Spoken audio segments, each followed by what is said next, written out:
Grand master Shivaji शोर भारद्वाज एक actor, एक कमांडो मेंटर, क्या है शिवाजी भारद्वाज? एक सामान्य भारतीय और कुछ नहीं। नहीं, पर हम आपको अलग अलग तरह पे, अलग अलग प्लेटफॉर्म पर जी। अलग अलग रूप में जानते हैं जी। आप एक अच्छे एक्टर हैं, आप एक अच्छे ट्रेनर हैं, आप एक अच्छे वक्ता हैं, आप एक बहुत बड़े यूट्यूबर हैं, यूथ आपको फॉलो करता है जी। इतने सारे विविध रंगों में क्या है शिवाजी? सीधा कहूँ, अपनी माँ का बेटा हूँ, जो माँ ने सिखाया वही करता हूँ। बहुत सामान्य सा इंसान हूँ। जो मुझे इज्जत देता है मैं उसको इज्जत देता हूँ, जो मेरा विरोध करता है मैं उसकी बात सुनता हूँ, सीखता हूँ। ठीक है, जवाब हर चीज़ का देता हूँ, कभी भागता नहीं हूँ। ये मैंने सीखा है। दूसरी चीज़, माँ ने जो सिखाया थी, माँ से सीखा इतने सारे काम करना। आप बताइए, वो सबसे पहले उठती है एक माँ घर में, श्रीमती जी से सीखा हमने, सबसे पहले उठेंगी, सबसे आखिरी में सोएंगी। तो मतलब आप एक साथ 10 काम कर सकते हो। बच्चे भी देखना है, ऑफिस भी देखना है, अकाउंट्स भी देखना है, सब देखना है, और वो कर लेती हैं। तो ये महिलाओं से सीखा है, मल्टीटास्किंग जिसको बोलते हैं। दूसरा, 24 घंटे बहुत होते हैं, क्योंकि मरने के बाद तो बहुत आराम है, जीते जी कुछ कर लेते हैं वतन के लिए। तो एज जो आपने कहा, एक्टर में आखिरी में रखता हूँ उसको, यह सच्चाई है। क्योंकि वो, हाँ, उसके माध्यम से हम अगर कोई मैसेज बढ़ा दे पाए तो हम देंगे। लेकिन ठीक है, मैं तो एक्टिंग क्या है, अगर पहली बागी की बात करें तो हम गुरु स्वामी थे, जो असल जिंदगी में गुरु, जो अपना काम करते हैं, जो कलरी पेट्टो सिखा रहे हैं। दूसरे में जो थे, उसमें कर्नल साहब बने। बनी बात है, हमने पूरी जिंदगी इन लोगों को देखा है, और ये सौभाग्य की बात होती है कि अब पैरा कमांडोज के कर्नल साहब बने, तो जस्टिफाई करने का मौका मिला, करा, तो वो ठीक है। हम एक दिन जीते, हमने कुछ प्लानिंग व्लानिंग नहीं करते हैं। आज सुबह से उठ के रात तक क्या करते हैं चीफू जी, वो जो आता है, मजदूर आदमी हूँ। हाँ, ये जवाब आपका सिंपल में है कि मजदूर हूँ, जो आता है वो करता हूँ काम ईमानदारी से, जितनी अपनी कुवत है उसके हिसाब से। लाखों लाखों फैंस हैं आपके, यूथ को आप रिप्रेजेंट करते हैं, लेकिन हजारों विरोधी भी हैं आपके, ऐसा क्यों? हम तो बोलते हैं लाख फैन हो और मतलब अगर 1 लाख फैन हो और 10 करोड़ विरोधी हो, उस दिन समझेंगे कुछ कर लिया। क्योंकि कारण क्या है ना, अभी हमारे साथ ये हो रहा है कि फैंस ज्यादा है, विरोधी कम है।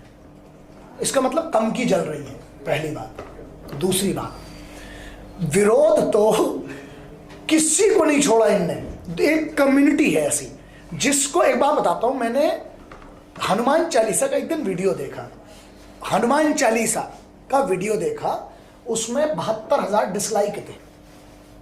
लता मंगेशकर जी का एक गाना है, ऐ मेरे वतन के लोगों, उस पर 3,52,000 लोगों ने डिसलाइक किया। इसका मतलब दो ही है, क्या आप लता जी से बेहतर गा लेते हैं, ये गाना गलत है। तो जब लता, मतलब आप समझ रहे हो, मोहम्मद साहब की एक डॉक्यूमेंट्री है जहां बताया कि वो हज का पूरा है, उसमें उस पर पता चला लाख लोगों ने डिसलाइक किया। मतलब क्या है, जब आदमी इतिहास तक डिसलाइक कर देता है, जिसके पेपर हैं, साक्ष्य है। और एक बात है, ये बहुत बड़ी ताकत है। विरोध होने का मतलब ये, बुराई वही करता है उस्ताद जो बराबरी नहीं कर सकता। बराबरी कर रहा होता तो सामने खड़ा होकर बात करता। हमने तो ऐसे देखे हैं, जो सवाल करो ना, हम तो बैठे हैं, सवाल करो, सवाल से थोड़ी भागते हैं। शफी जी को बहुत गुस्सा आता है। हाँ, ये आता किसके खिलाफ है? सरकार के खिलाफ, आतंकवादियों के खिलाफ, सिस्टम के खिलाफ, राजनीति के खिलाफ, या ऐसे लोगों के खिलाफ जो ये जहर फैला रहे हैं सोसाइटी? गद्दारों के खिलाफ। वो कौन है आपके? बताता हूँ। ना गिरजा घर जानता है, ना गुरुद्वारा जानता है, ना मस्जिद जानता है, ना शिवाला जानता है। जो भूखा है बच्चा वो निवाला जानता है। मैं निवाले की बात कर रहा हूँ। निवाला का मतलब यह है कि हर वो आदमी जो रोड़ा बन रहा है गरीब को उसका हक नहीं मिलने के लिए, हर वो आदमी जो सैनिक के सम्मान को, उसके सम्मान को छीनने का प्रयास करता है, उसके खिलाफ मैं एक विचारधारा के खिलाफ हूं। और वो विचारधारा क्या है? वो विचारधारा ये है कि हमसे हो नहीं पाएगा, तुमको करने नहीं देंगे। ये एक विचारधारा है। मैं कहता हूं, जिस दिन एक व्यक्ति इलेक्ट हो गया, मैं कोई नहीं होता हूं उस पर सवाल करने के कि तुम इलेक्ट कैसे हुए, क्योंकि उसको तो जनता ने चुना ना भाई। डेमोक्रेसी के हिसाब से भारत चलेगा। डेमोक्रेसी ये कहती है कि मैंने वोट का अधिकार से आपको चुन लिया। अब आप सही है गलत है, ये मैं कोई नहीं होता हूं, क्योंकि you have been elected by a process. That is how we will work as a democratic country. तो मेरा सिंपल है, जिसको चुन लिया गया मैं उस पर, आज तक आप देख लीजिए, मैं आज भी कह रहा हूं, भारत का कोई भी संवैधानिक पद होगा, मैं उसके खिलाफ आज तक कोई बोलते मैंने कभी कुछ बोला, मैं कभी नहीं बोलूंगा। हाँ, जिस दिन वो पद पे ना रहे मैं सवाल उठा सकता हूं, लेकिन क्योंकि वो आदमी इलेक्टेड है, वो एक पद पर, आप सोचिए सीबीआई की चीफ की उस पर, अरे यार अफजल हम शर्मिंदा है, तेरे कातिल जिंदा है। हाँ, भारत तेरे टुकड़े होंगे इंशाल्लाह। आप, मैं इसके खिलाफ क्यों बताता हूं। आप किसको कह रहे हो कातिल? अफजल गुरु का, सुप्रीम कोर्ट के जजेस को, 5 जजेस की उस बेंच को। तो मैं उनके खिलाफ हूं। जो एक बात बताओ, फिर आपका भरोसा काहे में है भाई? आपका सुप्रीम कोर्ट के ऑर्डर पे भरोसा नहीं है, सरकार की पॉलिसीज पे भरोसा नहीं है, आपको सैनिक की शहादत भी झूठी लगती है। मेरा कहना यह है, आपको अगर इतने सवाल थे तो भैया आप कर लेते कुछ। आपके पास, सबके पास सत्ता है ना। हम ना मैं किसी सरकार का सगा हूं, ना किसी के उपकार का सगा हूं। मैं सिपाहियों और किसानों के परिवार का सगा हूं। I am very clear about. आपको लाखों युवा फॉलो करते हैं, करोड़ों लोग आपको फॉलो करते हैं, आपके वीडियो पे लाइक आते हैं। आप अपनी भाषा की मर्यादा खो देते हैं जी। आप चाहते हैं कि वो युवा यही करें, इसी तरीके से बात करें? नहीं, हम तो बोल ही नहीं रहे। वो तो आपके फैन है, आपको फॉलो करते हैं, आपकी तरह टी शर्ट पहनते हैं, exactly. आपकी तरह मूछें रखते हैं। अब सबसे बड़ी बात बताते हैं, मैंने क्या किया। जो ये मैंने एक वीडियो में दबा के गाली बकी है, और मैं कहता हूं वो उपाधियां हैं। आप भी एक सामान्य भारतीय हैं, मतलब आप विशिष्ट हो सकते हैं, मैं सामान्य हूं। मैं एक बात बताता हूं, मैं भारत माँ को भारत माँ कहता हूं, और भारत माता की जय, वंदे मातरम, इंकलाब जिंदाबाद, जय हिंद, मेरे पूर्वजों ने कहा, मैं उनको फॉलो करता हूं। आप सवाल मुझ पर कर सकते हैं, आप भारत के चीथड़े नहीं कर सकते। आप भारत के संविधान का बेइज्जती करें, सैनिकों का बेइज्जती करें, शहादतों पे सवाल उठाएं। यस, मैंने बकी गाली है क्योंकि वो उपाधि है। एक उदाहरण देता हूं, यहां पेशाब करना मना है, लिखा है, आदमी उसके बाद वहां पेशाब कर रहा है, क्या बोलेंगे? प्रभु ईश्वर पथ प्रदर्शित करें, उनको लाती पड़ेगी क्योंकि वो गलत कर रहे हैं, पहली चीज। दूसरी, आपने कहा युवा मुझे फॉलो करें, मैंने आज तक नहीं बोला करना है करो, नहीं करना नहीं करो। हम उनके लिए थोड़ी करते हैं। मैं अपनी जिम्मेदारी मानता हूं कि मुझे ये मेरे पक्ष रखना पड़ेगा, पहली चीज। दूसरा पॉइंट इसका बड़ा इंपॉर्टेंट है, गाली वाली बात है, मैंने यस एक वीडियो में बकी है, लेकिन उसका मेरे काम से कोई लेना देना नहीं है, वो मेरी भावना है। आप मुझे एक बात बताइए, जिसने ये कहा, ये सवाल आपसे है। एक आदमी ने ये लिखा कि जो साले, ये वर्ड है, जो साले इधर पे लेट के सो रहे थे आराम से, हराम का खा के, उरी में फौजी, वो साले मरना ही चाहिए था, क्योंकि शहीद तो वो हुए जो उधर से आए थे लड़ने लिए, आतंकवादी। इस आदमी का, आप जो आपके दिल में अभी विचार आया है, मैं उस पर एग्री करूंगा। अगर आप इसको बोल सकते कि बड़ा सम्मानीय आदमी, तो मैं सम्मानीय कह दूंगा, मैं नहीं कह सकता। गद्दारों को जो भाषा मेरी तरफ से, मैं खुली चेतावनी देते आया और आज भी देता हूं। मुझे भी पता है कल कठिन काम है, करोड़ों लोग फॉलो कर रहे हैं, वीडियो हो रहे हैं, क्यों कर रहे हैं? उनकी भाषा भैया, उनको ये बोलना था, वो बोल नहीं पाए, मैंने बोला। अच्छा, कितने, आप बता दीजिए कितने ऐसे लोग हैं जिनमें इतनी कुवत होगी सत्ताधीशों की ऐसी तैसी करने की? कितने ऐसे लोग होंगे जो ऐसी तैसी करते हैं? तू मेरे भारत के खिलाफ मत बोल, मुझ पर सवाल उठाओ ना यार।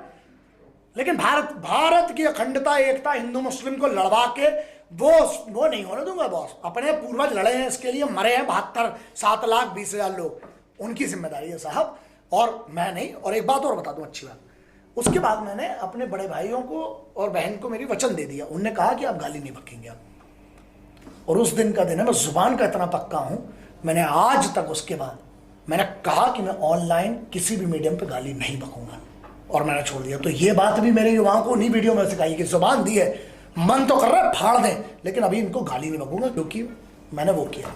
यही आप हर मुद्दे पे अपनी राय बेबाकी से रखते हैं हमेशा, लेकिन आप हमेशा किसी राजनीतिक विचारधारा से बचते भी रहते हैं। आप किसी पार्टी की बात नहीं करते, किसी पार्टी का सपोर्ट नहीं करते, अपने आप को न्यूट्रल रखते हैं। ऐसा क्यों? साफ साफ है ना, हम सीधी सी बात है, हम क्या कहते हैं, हमारी विचारधारा क्या है? हम है ना साथ में, तो एक ऐसी विचारधारा है जिसकी कोई विचारधारा नहीं है। पानी का रंग नहीं होता साहब, हम पानी है। आप मेरे वतन के लिए जो पार्टी अच्छी करे, मैं उसका सगा हूं, मेरे को क्या लेना देना है? मेरे पास मालूम है क्या अधिकार है? 1 वोट का, नोटा भी दबा सकता हूं, और उन सब ऑप्शन में किसी को भी दे सकता हूं। हम थोड़ी, हमने आज तक नहीं बचे, हम तो साफ बोल रहे हैं। जो अब सुन लीजिए, मैं बोलता हूं, सुन लो, ये बहुत बड़ा सवाल है कि मैं किस पार्टी को सपोर्ट करूंगा। इस इंटरव्यू की बात शुरू हो गया। वो जो भी पार्टी भारत के शहीदों को सम्मान दे, पेपर पे नहीं, मीडिया पे नहीं, कहां पे? उनके घरों में।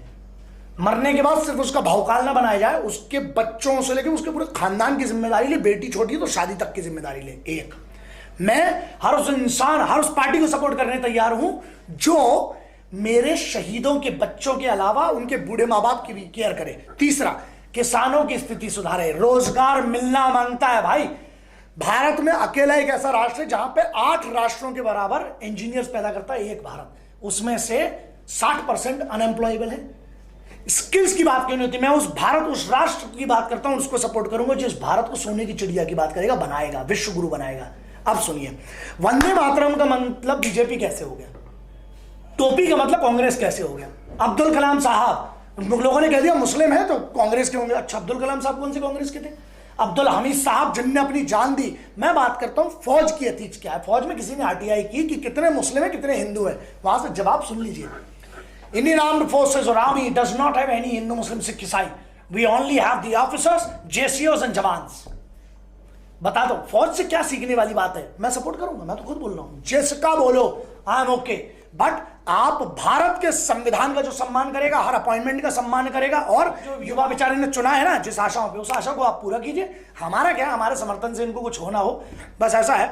देखते हैं, मेरा पॉलिटिकल, मेरा व्यू बहुत क्लियर है। जो राष्ट्र का सगा, मैं उसका सगा, चाहे वो कोई भी हो। भारत माता की जय बोलने से क्यों तकलीफ है भाई? कल का ही सवाल ले लें। एक बड़ा अच्छा सवाल है ना कि वंदे मातरम क्यों नहीं कहते मुस्लिम, है ना? पहली बात यह है, पहली बात तो उस आदमी की रीजनिंग पता करना पड़ेगी मुझे। मैं ये कहता हूं वो हिंदुस्तान जिंदाबाद बोले, उसका भी मतलब वही है। मैं किसी की इंटेंशन पे सवाल नहीं उठाना जब तक वो गलत साबित नहीं हुआ, चाहे वो हिंदू मुस्लिम सिख ईसाई। साहब, इस वतन की आजादी में सबने खून दिया है, रज रज के दिया है, तो यार इसमें कोई नहीं। अशफाकुल्ला खान साहब ने भी दिया है, सबने दिया है। मैं ये बोलता हूं सबका सम्मान बराबर हो साहब, अगर वो इस कैटेगरी में आता है। और गद्दार है तो फिर वो न हिंदुओं से न मुसलमानों से इस मुल्क को तकलीफ है। गद्दार और बेईमानों से, इनका ना कोई धर्म होता है ना पार्टी होते है, ये तो गद्दार होते हैं भैया, ये इस वतन की सत्यानाश करते आए हैं। अच्छा एक बात बताइए, महाराणा प्रताप के सामने पृथ्वीराज चौहान क्यों मरे थे? दगा हुआ था। रानी लक्ष्मीबाई के समय कौन सी कांग्रेस थी भैया? कित्तूर चन्नम्मा को किसने मरवा दिया? आप वहां की बात करो, राणा सांगा, कौन भैया? ये सब अपने वालों ने। हम हमेशा से मरते आए हैं अपने घर के अंदर वाले गद्दारों से, इसीलिए मैं उनके खिलाफ हूं। मैं हर पार्टी का समर्थन करता हूं। आप अच्छा कीजिए। मैं अच्छा एक बात बताता हूं आपको, कुछ राज्य ऐसे, कुछ पार्टियों ने अच्छा किया स्कूल के लिए, मैं उनकी तारीफ भी करता हूं। भाई आपके काम की तारीफ करूंगा ना, और आप गलत बोलोगे तो बोलूंगा उस पर, सीधी सी बात है।